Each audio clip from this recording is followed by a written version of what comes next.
we're both here, and I guess for people on your channel, I'm Cory Johnston, and yeah, and I'm Chris. My channel is It Had to Be Said. Yeah, we've wanted to collab for a while, and now we're finally doing it. Yeah, finally getting around to it. We're going to talk about the movie Boiler Room, which I freaking love this movie. Yeah, it's a really cool movie. Yeah, for sure. I never really I've never heard of the writer director for any of his other stuff. Like I looked at his background and I was like, I don't think I've watched any of these other movies. Yeah, that's the thing. He hasn't done a lot of other stuff that made it big. And even this movie, of course, isn't really big. Like it's true. Kind of a niche thing, I guess. Yeah, and like you don't see a lot of videos about it. Like there's endless commentary videos about movies like Wall Street and The Wolf of Wall Street, but Boiler Room has really flown under the radar that way.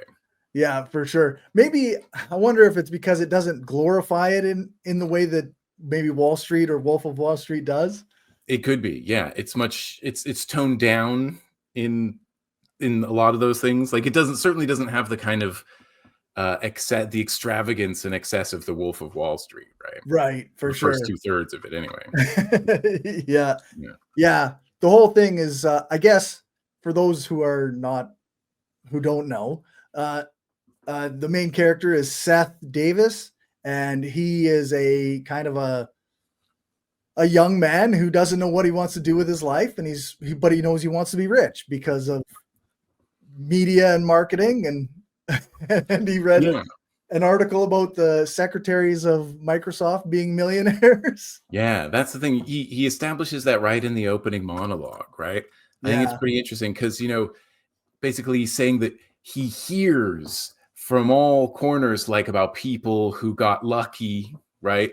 Right. And if you hear enough stories about it, you think it could happen to anybody, right? Yeah. Which is, basically true, even though it's really unlikely for one person as an individual. Yeah, because it can only ever happen to a few people, right? Yeah, it's funny. Like clearly this character thinks he's the one who's gonna make it, right? Like, exactly. Which I guess I can relate to. Like, what year did this movie come out? It was 2000. 2000, yeah. So that's 24 years ago. I was 23 years old at that time. Yeah. And I remember thinking, okay, I gotta do something to get rich.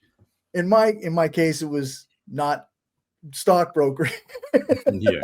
I tried other things, but yeah, like it was very clear that like this was the mentality at the end of the 90s, right?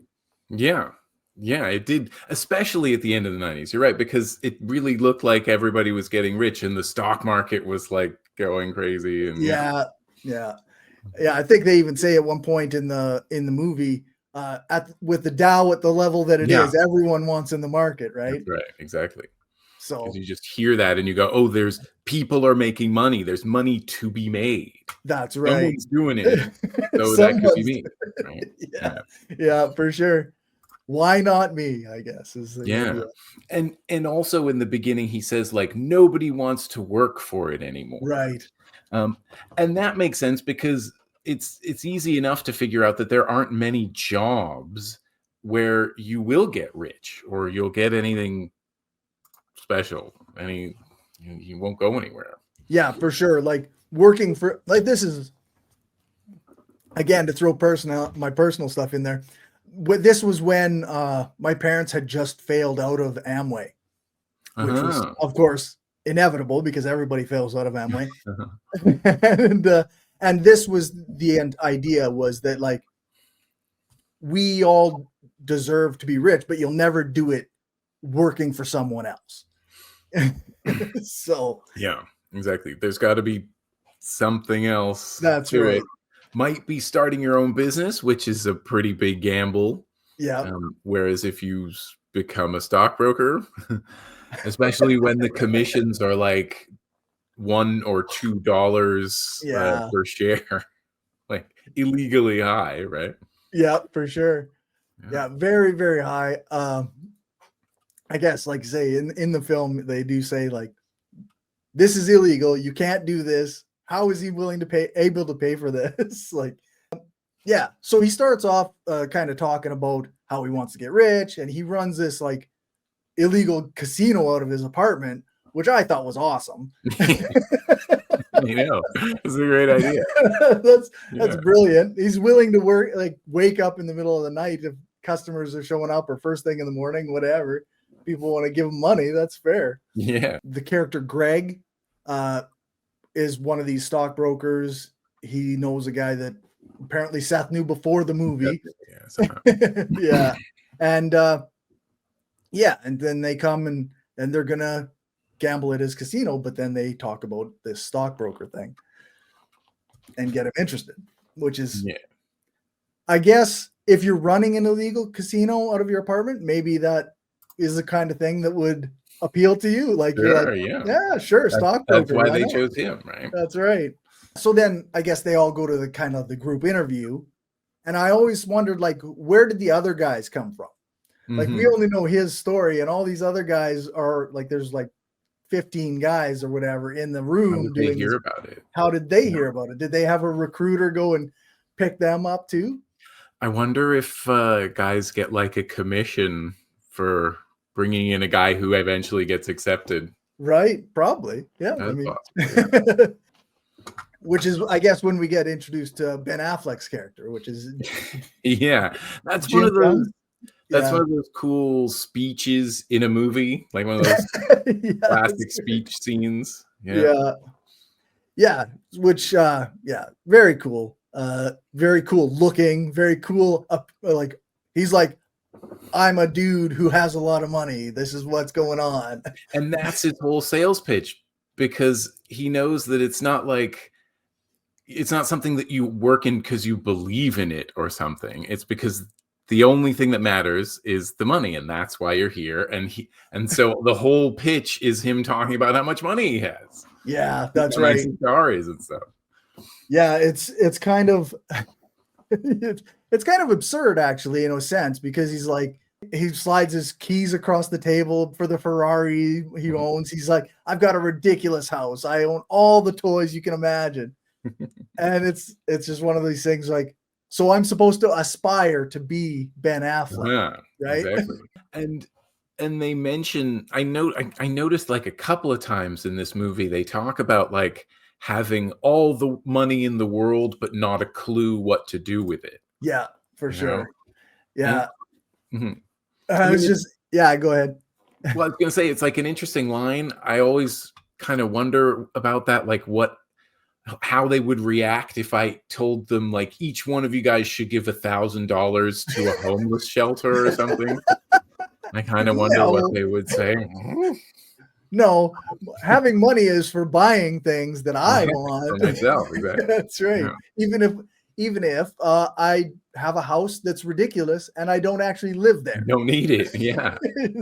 Yeah. And of course, that's such a telling scene when they show his house. And Yeah. it's this huge house with basically nothing in it. Yeah. What Like, was it like? Hmm? yeah, to the effect where like Seth, the main character, asks, well, did he just move in here? Yeah, exactly. No, he's been here for months. Yeah. Like, Yeah, I know. It's weird. I think he's got like a tanning bed, a sofa, and a TV. yeah, pretty I think much. that was this whole tanning bed. I I love thought, that touch. yeah, the tanning bed for sure. I thought in one scene I did see some boxes off to the corner of the screen. Yeah, there are boxes. He just has. So he maybe he does have more stuff. He just hasn't unpacked it. Yeah, yeah. I can imagine there are people like that who like maybe order stuff from Amazon every day, but It they just maybe piles up. yeah, they don't even look at it. Yeah. Yeah, funny to think that this movie was kind of pre-Amazon, right? Like this was Mhm. pre a lot of the stuff we take for granted as normal society now. Yeah. And yet still it ties into it so deeply, like the consumerism, the greed, the kind of like facelessness of the anyone who isn't the main character kind of Mhm. thing. Mhm. Like all those people, because so I guess to get into it a little bit more, like the company where they work, they cold call people to sell them stocks, right? And the entire thing is that these people aren't people. their wallets, and your goal is to empty that wallet. Yeah. Yeah. Exactly. And that's why, of course, it means so much when we actually see the people that they're ripping off. We only see one of them, right? Yeah. And we get into his story. And of course, Yeah. it ruins his life. Right. Yeah, that's right. He loses his wife. He's Yeah, completely loses everything. I guess yeah, I don't know, because I know it's technically like an illegal pump and dump scheme where they sell stocks for a company that doesn't really exist, exactly. and then the owner or whatever sells off their stocks and makes $1 million or millions and millions of dollars, right? Basically, I think that's what it is. Yeah. But then like we don't really know that at the start when he first starts going there, but it still feels greasy. Yeah. Yeah. The whole thing just still feels like deeply, deeply unethical. Like even the high pressure sales and all that shit.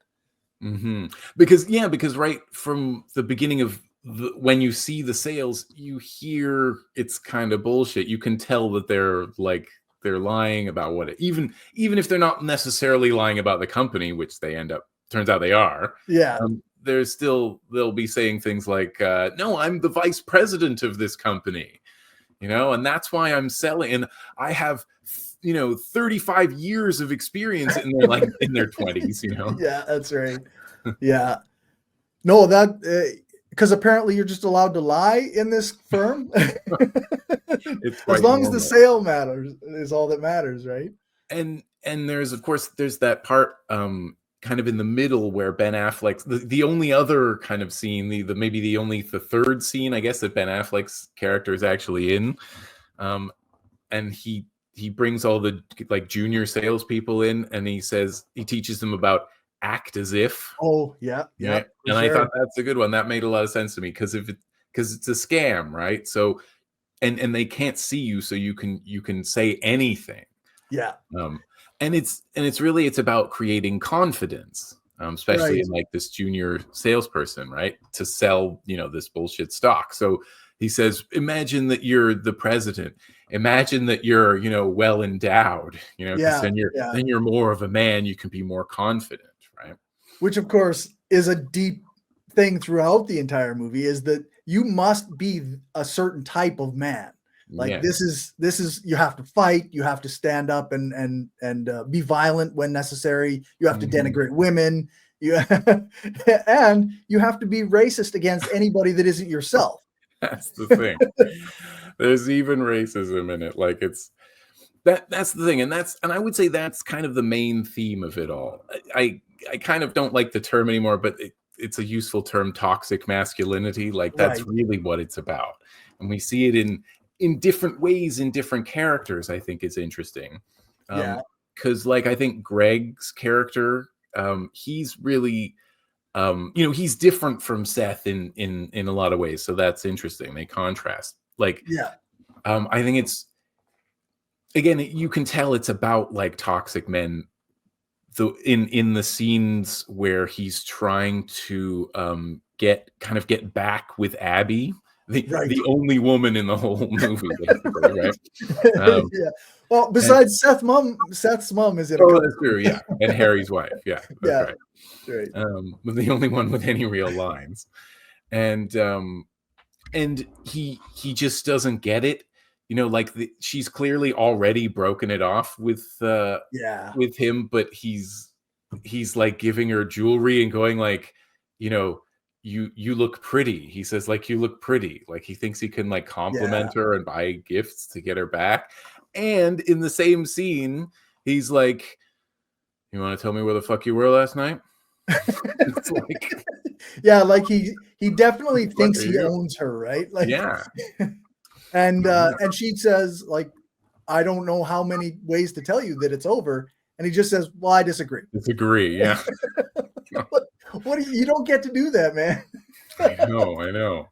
It's so there's so like, I guess, again, I don't know if it's the right word, but like he's entitled. They're Yeah. so entitled, and actually, you really see that, of course, in the first scene. That's kind of what part of what the whole first scene is about, they're in like this party that the firm's throwing for them, and Right. they're like running through this hotel and like taking over the hotel pretty much, right? Yeah. They even It's pretty wild. Yeah, and like they like even like go up to a woman and like kiss her and like run off Yeah. and stuff. You're like, They're like whoa. having their meeting in like the big room, or like it's almost like the lobby, right? And guys are doing cocaine sitting on the table right in the lobby. And it's like, wow. So you just think the rules do not apply to you, Yeah, exactly. Yeah. The which I rules are mean, for other people. yeah. Exactly. But yeah, like that toxic masculinity thing comes in a lot of ways too. Like like especially I think the Greg and Abby situation, because it's throughout the whole movie. Greg constantly tries to claim ownership over her and like push Seth away from her, because Mhm. there's of course a romantic aspect to the movie with Abby and Seth. Yeah, and And he's really jealous. yeah, and he's an incredibly jealous person, which isn't, I don't know, I guess it's kind of portrayed as like a really shitty thing to be, but also like nobody calls him out on it. Yeah, that's true. Like even Seth is just like, well, I mean, it is what it is. Yeah, he kind of says like, "Well, I'm with her now." Like, Yeah. not. Good thing you're not with her, because you hate her apparently. Yeah, yeah, yeah, exactly. Yeah, no, I think that's definitely a good example of that. And Seth isn't. He's not that kind of guy. Fortunately, right? Right. The, his he's not even like he's one of the much less toxic guys, really. I think the thing about him, his problem is that he craves his dad's approval, Yes. right? And Yeah. that's his whole thing, and that's kind of his motivation, like it's his biggest motivation, really, right? Yeah, for sure. And that I thought of, I tried to think of that in terms of like, because I'm a dad, I have a 20 something son. And I think of it like the way that his dad treats him, I would never treat my son now. Mhm. Like, they're having dinner at the house or whatever, and he confronts Seth about the casino that he has. And he throws the chips at him. He's like, "Look at this. What is this?" It's illegal, Seth. And I'm like, "That's not how you talk to someone." If you want to get through to him, that is not the way to do it. Yeah, yeah. He doesn't allow for discussion. Yeah. He's got a very kind of right and wrong way of seeing the world. Like it's Yeah. either right or it's wrong, and this is wrong, so you got to stop doing it. Yeah. I mean, that's That's all there right. is to it. If you don't, I mean, he's almost like threatens to cut him off eventually. He's Yeah. like, you know what, I'm done with you, Yeah. and it's like, whoa, Yeah. Like they think about that. later they yeah, well, that's yeah, it's just that's pretty harsh, eh? Later they go for coffee, and Seth says, well, I'm just trying to salvage what's left of our relationship. And then the dad, like, full on says, Relationship. We're not dating." I'm not your girlfriend, Seth. But I guess, I don't know. Does he not understand there's different types of relationships? I don't know. Yeah, yeah, that's the thing. Like, he doesn't care about that. Like, it's Yeah, not a relationship, it's a one-way thing almost, you right. know? Yeah, You're he the son says, and you listen. I'm not your mom. I'm not your best friend. I'm your dad. I'm the one who tells you when you screw up. And I'm Yeah, like, I don't exactly. know. Your dad doesn't have to be your best friend, but he can be less of a shithead. Yeah, you do more than just that. Yeah. Yeah. When his dad's trying to kind of push him away and he's, like, crying, he's, like, Oh, desperate yeah. for his approval, you know? And Yeah, he's, like, begging for it almost, you know? for sure. He even says, like, I closed the casino for you. I got this job for you. Like, I'm doing everything I can to make you proud of me, to make you Exactly. happy. And I think in a way that's the moment where it actually breaks through to the dad. Is like, Mhm. oh, so all these things, it's because of me, not because you know, Yeah, it's yeah. not Yeah, because my I son had no idea. sucks. It's because I Yeah. suck. Yeah, exactly.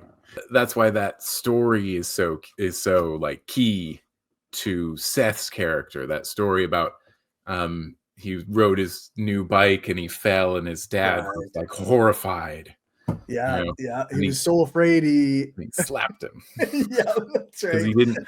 What was it he said? Why did he say he did it? He said it was because you were hysterical, Seth.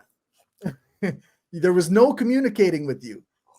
And then later I think he kind of did secede, like the fact that like, no, I did it because I was afraid and I couldn't think clearly and whatnot. Which is, of course, after the cops intervened and like, because of course there's cops in this. Right. Yeah. Yeah, that's right. And it was so hard for him to admit it, right? Yeah. Like it's like he's supposed to have no vulnerabilities, it seemed like. Right.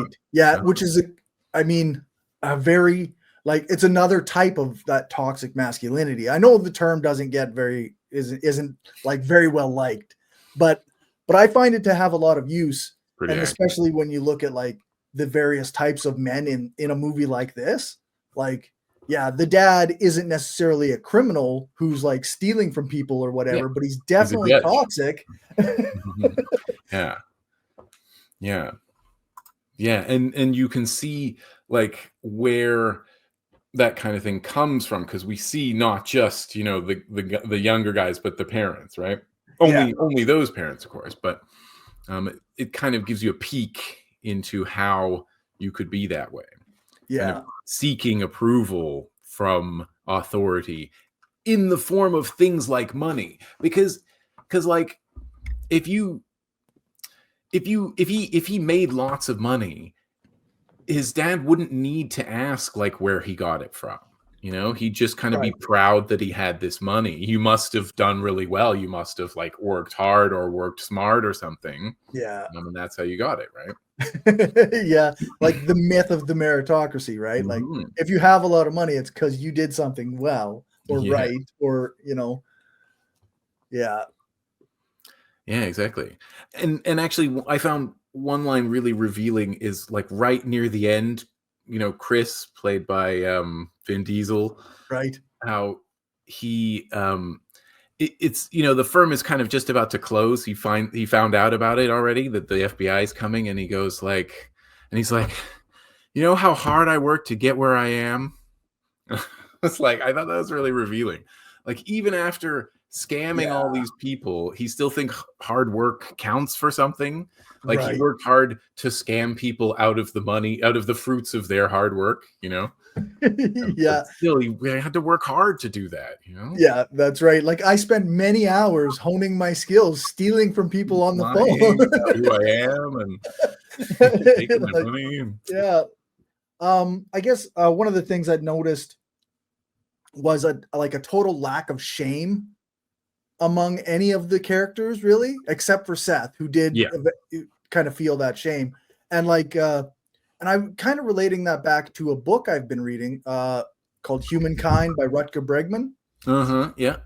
Right. And how he talks about like how like certain types of people, like sociopaths and like people who have brain damage and CEOs, all have no shame, and like they don't blush when they do things that are other people would be embarrassed by, like, and that allows them to rise to the top of these exploitative, like awful systems where where they're on top and the rest of us are suffering under them. And so those people create those systems, order those systems. Yeah. That's right. So they maintain them so that they can stay there. Exactly. Yeah, for sure. Yeah. And it just, like every one of these sales guys is that guy. Yeah, and it kind of shows how you kind of have to be. Yeah. Right? That's who you turn into if you weren't already that way, right? For sure. Because there's lies involved. And you can tell, I mean, even we can tell that from the beginning that there's a scam, there's something greasy going on, right? Yeah. He's obviously discouraged from asking questions too. Every time, like he asks, like he talks to Abby, he talks to Chris, and both of them are like, why do you even care? Why are you asking where this stuff comes from? Just be happy you're making good money. Yeah, that's right. Like I think it's in the one scene Chris says, like, why are you asking this? Like, I like being a Yeah, millionaire. I like being a millionaire. Don't you? like, these are the Yeah, wrong questions. it's okay to ask where the money comes from. I Well, guess, yeah, but I guess that's why it's the same as saying like, don't ask. You don't want to know how the sausage is made, right? right. Yeah, because that is a thing that keeps coming up for Seth, is like, how can we make these huge rips? They say they're huge commissions, Information. $2, or at the end, like the sale of the one stock, they're giving them Like just $5 commissions per Yeah, stock, yeah. and like go like, these are not only is it illegal, but it's just not possible unless this is a scam, and nobody gives a shit except for the main character. Yeah, yeah. And even that might just have been because he kind of came back at one night. He came back late and saw like Right. this guy shredding documents and stuff, and that was another, or at least because that was another Yeah, page in the that's right. file. Yeah, I guess in a sense, we're kind of skipping over some of the details of the movie to hit on the themes, right? But so Seth comes back one night after a party and to get his bag, and the so-called SEC compliance officer, the Securities and Exchanges Commission, the officer is like shredding documents, and then he sees like the head of the JT Marlin, the firm.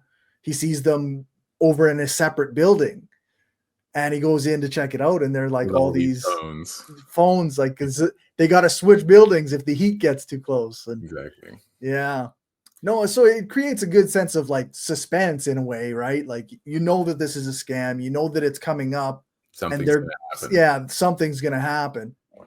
At one point, like, Seth's dad does call Seth back after his breakdown, right? And he's okay, I'll help you get this money back for this guy that got ripped off. And he says like too many things on the phone, I guess, and of course the feds are listening. Yeah. So now they take Seth and the judge, his dad, into a room and like threaten to destroy his career if Seth doesn't turn informant on them for him. Which, of course, Seth flips instantly because he cares about all he cares about is his dad. Exactly. He says like, "Oh, I'll tell you anything as long as you don't do anything at all to my dad." Yeah, that's right. He walks out the back door right now, and that's it. Which is both, I find, a little bit admirable, but also like not so much. Yeah, he's still turning rat, of course. Yeah, exactly. It's true. Like, but I don't know. His dad should have known better not to call him on the phone. Why didn't you meet in a park or something? That's right. You got to know that the phones are tapped, or at least there's a chance they could be, right? At least. Yeah. Think ahead, man. Maybe that's one of the unrealistic parts of the movie. Yeah, maybe. There's that. I also thought it was kind of not necessarily unrealistic, but I never really understood why Abby went for Seth in the first place. Like, she just seems to kind of like him. Just right off the hop. Yeah, he walks in and she's like, that's the guy. Just this, like, it's not like he's especially handsome or anything. He's just a normal guy. Just a normal guy, yeah. Yeah. Oh, well. He gives off a good vibe, I guess, compared to some of the other guys. Yeah, he seems more honest, maybe. Yeah. It's weird that she would want to date I would think most people in her position, she's like the receptionist, right? Most of them would just assume that you don't date anybody in that office, I would have thought. Yeah, that's right. You just avoid work relationships, especially after you dated Greg. Yeah. Like, that would be the red flag right there, I would think. Or maybe she just goes, "Oh, well, Seth's clearly different, so somehow he must be better." Yeah, and by contrast, he looks way better, right? Yeah. She's got a sixth sense about these things. Yeah.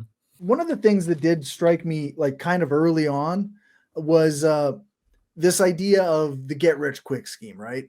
And I was thinking like, so this is like, in the modern age, we would say that's crypto or NFTs, right? Like, these are the same guys. Oh yeah, totally. This is just 24 years ago. Yeah. Yeah. No, absolutely. In fact, I was thinking it almost seems quaint that like the scams are only on the phone Yeah, back that's then, right. that's the only scam. Now it's like from every corner of Yeah. like media. Everything's a scam. Yeah, every single thing is a scam. Practically. Yeah, you never know what Yeah. to dress. And so that's of course that's like a theme, right? But I kind of think that like all the other themes, it ties into the toxicity theme, Right. like like why are they under all this pressure to succeed and make all this money, and why are those the same things, success and money, why are those Yeah. the same thing? And I think it's all related. Yeah, for sure. Like that's part of the capitalist system, right? We all are taught that money equals success, and it doesn't even matter how you got it Exactly. because that if you got it, then you deserved it. And And you probably worked hard. right, and, sure. and after all, that is kind of hard work, like that they do, even if it only, maybe you only work for a few years and you make like huge amounts of money, but it's still Right. hard work Yeah. for a I few mean, years. it's not like they had a life outside of work, right? Like Yeah, they worked and then they working a went out lot. and drank and then they went and worked and that was it. Yeah, yeah, and it's like it always makes me wonder what's the point of it all. Well, that's yeah, just accumulation. Like Yeah, exactly. yeah. Where's the Um, quality of life rather than just the accumulation of wealth? Exactly. Like I thought of, maybe, I don't know, a long time ago, 20 years ago, let's say, I thought of like being an entrepreneur and starting businesses and stuff, and that would be my career. But when I looked at how much work was involved and I thought about it seriously, I was like, you know what? Why not just get a job? Like it's Yeah. so much easier.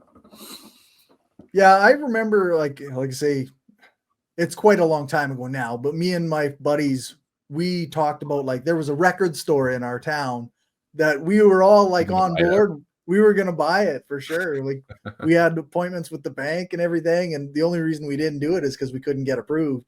Oh, really? Yeah, like it was so you could be willing to put in the work, right? But like that's no guarantee that you're gonna get Hmm. the advantage or the opportunity, right? That's right. Which is why it makes sense to try to just get rich quick, and then nobody can Yeah. take. Then you can go on to the next thing or retire or something like that, right? Yeah, that's right. Yeah. It's also why like MLMs and such are so appealing to people because they seem like I start a business for a minimal input, Hmm. but and I can just work hard and I can be Yeah, successful. But exactly. they're by and large a scam. So No scam. Yeah, that's the thing. Hmm. Yeah, that's the thing. Scams are everywhere, yeah, for sure. not just on the phone. No, not just on the phone. Yeah. Yeah, one of the videos that I saw, I kind of watched all the YouTube stuff I could find on Boiler Room. There weren't many Okay. videos, only a couple of them. One of them said that phone-based boiler rooms like that one don't actually exist anymore, but there Okay. are similar things on X and YouTube and Facebook, like like I've got selling crypto, that I've kind of got thing. the Wealth Simple app on my phone. The what? Wealth Simple. So I can just go and buy stock on my phone. And so if I see something in the news or somebody tries to give me a sales tip, I can just go and buy the stock on my Yeah, phone. yeah. But I use it as a savings account, but Okay. because that's money that it takes multiple days to come back into your account when you put it in there. Okay. So it's not an instant transfer the way many other things are. Hmm. Gotcha. But because buying stock as a person, like unless you have massive, massive quantities of like money or really, really good like information or Hmm. time to like stay on top of these things, like it's not a thing that a person can make a lot of money on. Hmm. Yeah. Yeah.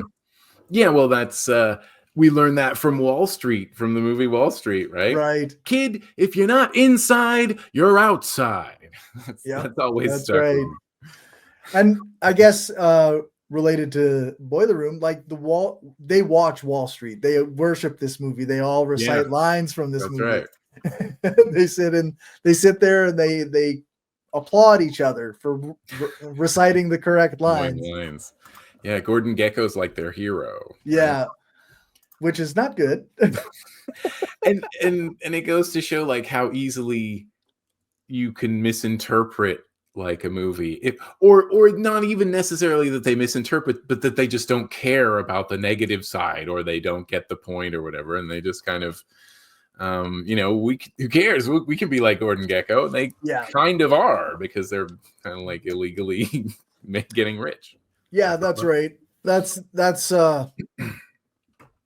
I guess in a sense, like that's a theme throughout like all pop culture, is that like even if you're criticizing certain ideas, the people that those ideas are representing, they don't care if you're criticizing them or satirizing them. They see your perception of them as cool. Like they're like, oh, you think I'm a bad guy? That's awesome. There are a lot of like interesting movies like that. Yeah. And usually they are warnings, both to everybody about these rich people, but also like to somebody who wants to become rich. That's usually part of the warning too. Right? Yeah. The idea that you're supposed to aspire to these characters, it's often like you're not supposed to aspire to these characters. And that's missed by so many people. Yeah. Yeah. And I think Boiler Room makes that pretty clear. I think it doesn't even try to really glamorize things. It says, you can make lots of money, but who cares? Like, is it really worth it? Is it worth any of that? Yeah. Like I guess kind of the showing of the way that they behaved outside of work hours and even inside work hours, the way that they competed with each other and like treated each other so badly and disrespectfully. Like it was, I don't know, it was clear that I didn't want to be anything like that. Yeah. So that's right. Yeah. Yeah, I know. It'd be tough to work in a place like that. It's like, I want to be rich for no work, but I also don't want to be just a shithead to everybody around me. Yeah, exactly. Is it possible to do that?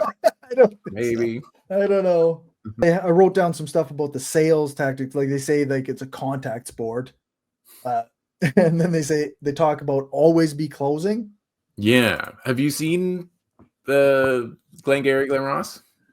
I think I did way back, but I never really watched it again. Because it's from the Alec Baldwin speech at the beginning. That's when I think of like great speeches, right?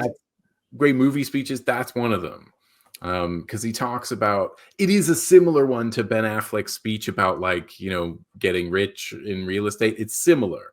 But as much as anything, it's telling these salespeople, you're shit. You're gonna have to like work way harder.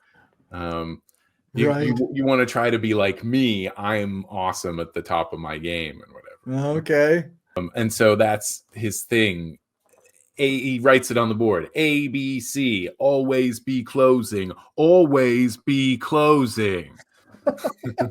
He underlines it, Okay. And that kind of made sense to me when I was in sales. I was never really good at sales, but I tried it for a little while. And it's true. You got to kind of always have that in mind, that you have to, every contact should be trying to close the person, trying to get them to say yes. Right. Yeah. Not a fan, actually. Yeah. No. I did work for a vacuum cleaner sales company for a moment.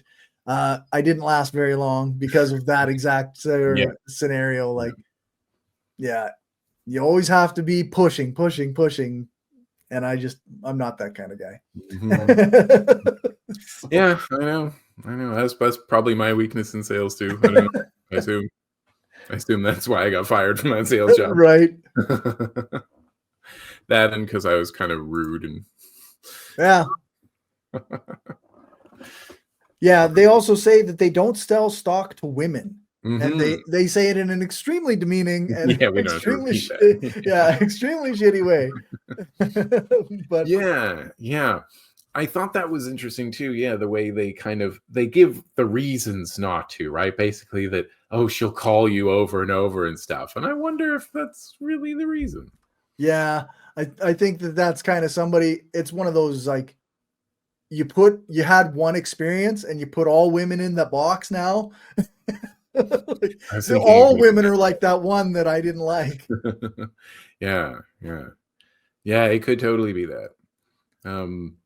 And maybe it's probably also because they're kind of their way of pitching it doesn't, a woman might see through it, or she might not Right. care, she might not go for that. You know, Yeah. I remember like one one line that I thought um it kind of it goes by quickly.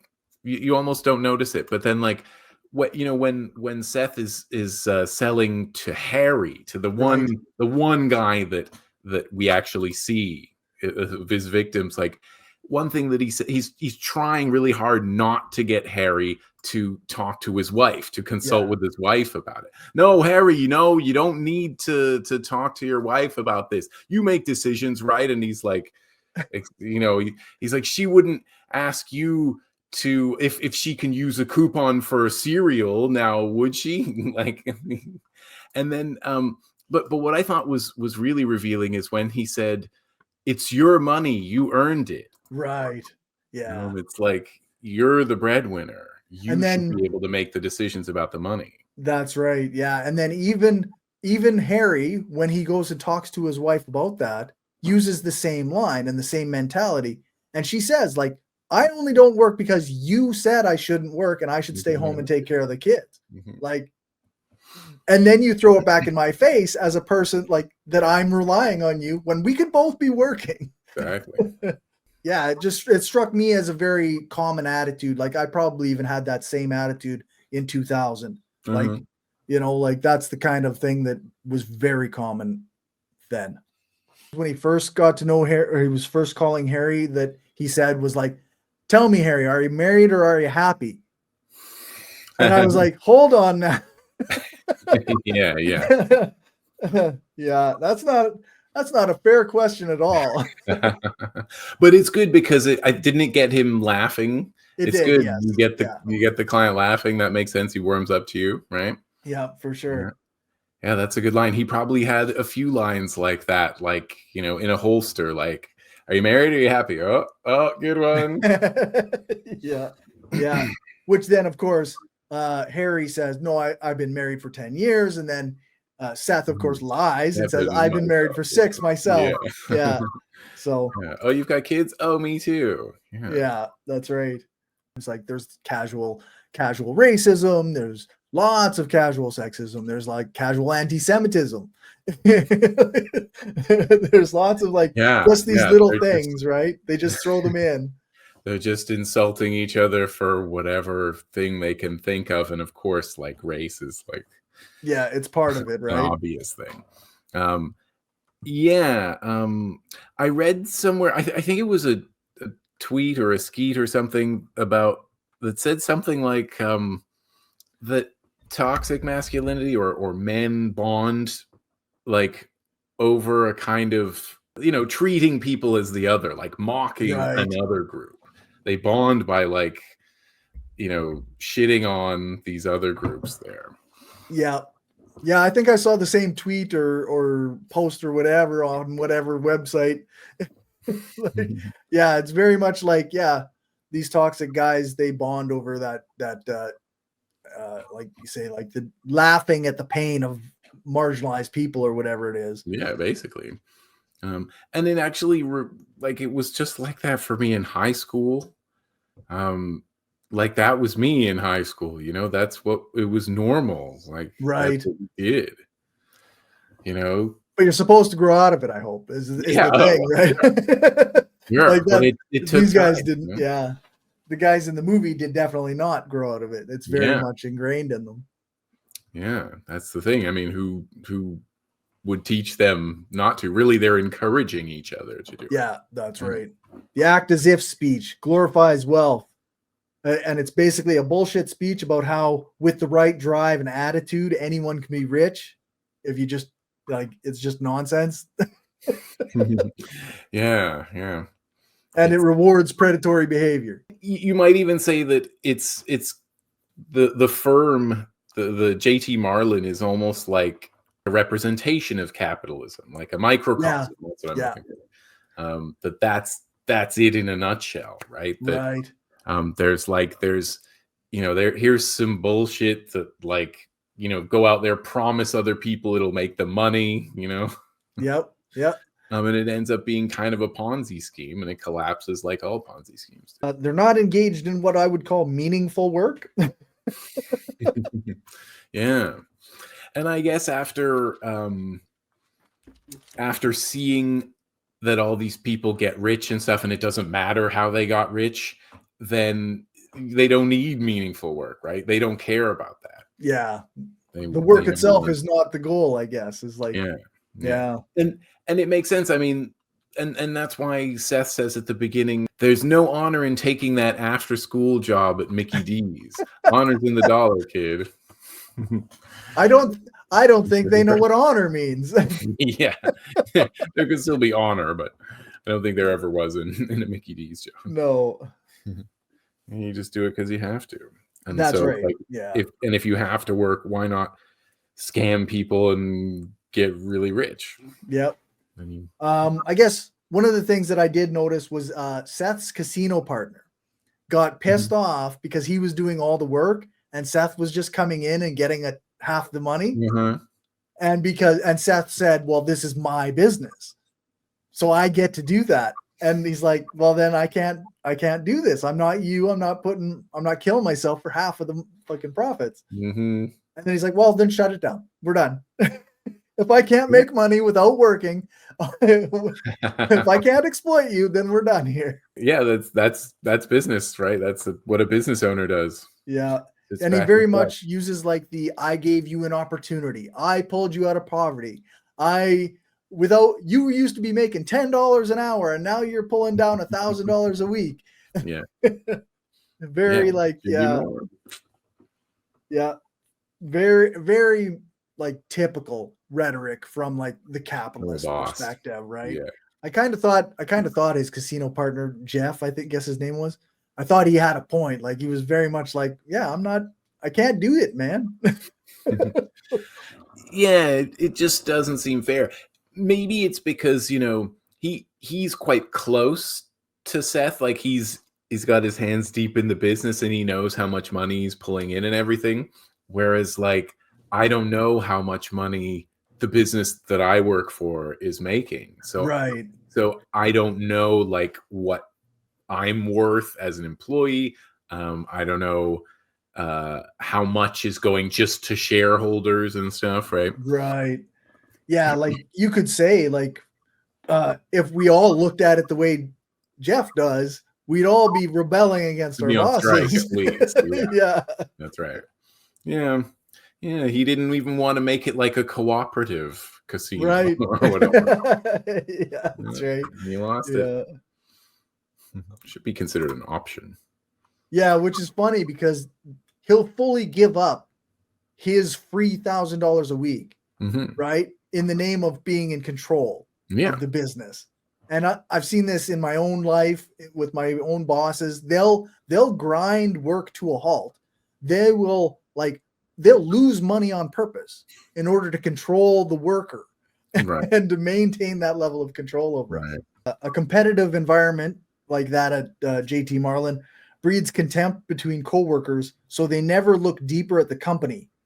And that seemed like a good allegory for capitalism. Oh, yeah, fighting amongst yourselves, constantly competing over resources, so you don't look at the system itself. I also thought that it was quite interesting. Like we were 56 minutes in before we ever saw the feds.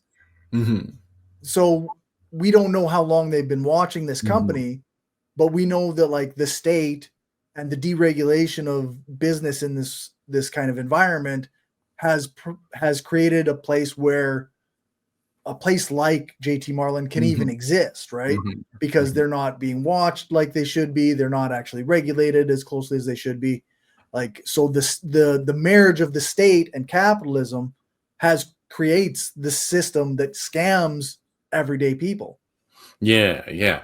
And their supposed safeguards, like, obviously don't work. They put one guy that the firm has to employ or Right. something like that, right? But so, like, his incentive is to just work for them, and he does. Yeah, He's like a that's manager, right. basically. Yeah, I'm sure he gets under the table bonuses or There's whatever. no doubt. So I kind of thought that like deregulation was almost a character within the film, and like Mhm, the lack of oversight was part mhm, of the whole system there. mhm, mhm. And it's interesting that the FBI, instead of, I mean, maybe this is silly, I don't know, but it feels weird that they're like, let's gather information and then shut them down, instead of kind of, I don't know, going in there and seeing what's up and saying, like, you're not supposed to do this. I know that's what they do. It's not that Right. they don't warn and suggest Yeah. and stuff, but it just seems like that would make more sense. Like, just start by going, like, you shouldn't be doing this, and then Yeah, like then if they where keep doing it, then we'll shut you down, you know? that's right. Where's the audit committee? Where, like Yeah, there you go. Exactly. That's what it would be. If there yeah, was auditors, right. then Like I'm sure these companies have to do audits regularly and justify their system of doing things so that yeah. they're in compliance of the rules. But How would they pass an external audit? yeah, That doesn't yeah, make any that's sense. right. So there you go. That's deregulation, right? If they know the firm exists, but they're just not auditing them because, or they are, but they're doing so little. It's not a real Right. audit. Like, Yeah, that's right. Or I guess maybe it's the corrupt SEC compliance officer could that's be, like supposed to do those audits, could but be. instead he's like in the office shredding things at night. Mhm. And I put, of course, the cops target the black woman first. Right, right. That they go after Abby to like go after Seth, I guess is kind What of the was it idea. they had on her? Oh no, just the fact that she'd worked there, I guess. Yeah. Yeah, like in all her name is on all the paperwork, so Right. somehow she's Yeah. implicated, right? That's right. Yeah. That's right. Yeah. Yeah, that makes sense. Yeah, because it's probably just easier for them to pressure her. Yeah, yeah. Her mom Mhm. relies on her because that was part of the Exactly. story. She doesn't Yeah. want to lose everything. There's that scene like you mentioned before where Seth's dad tells him like the you're working for a chop shop. I don't want anything to do with you. You're just a garbage person now. And like he frames it in a way as though JT Marlin isn't just literally a manifestation of capitalism, the world that they live in. He's like, this is out of the ordinary. This you're manipulating people Yeah. in ways that I don't recognize as legal. Yeah, yeah, that's right. And of course, before that, he said, um, in when they go as the family, they meet at like a restaurant, and Yeah. and Seth's like, he says he's working for JT Marlin, and his dad's like, I've never heard of JT Marlin. Why don't you, like, apply for one of the bigger ones that I've heard of, the JP Morgans and the Goldman Sachs and stuff. Like, Right. why aren't you applying to them? He just can't give him any approval. Like, oh, well, I Yeah. haven't heard of that one. Yeah. Um, so it's The no good. the place that you're making your money is not important enough Not for good me. enough. Yeah. Right.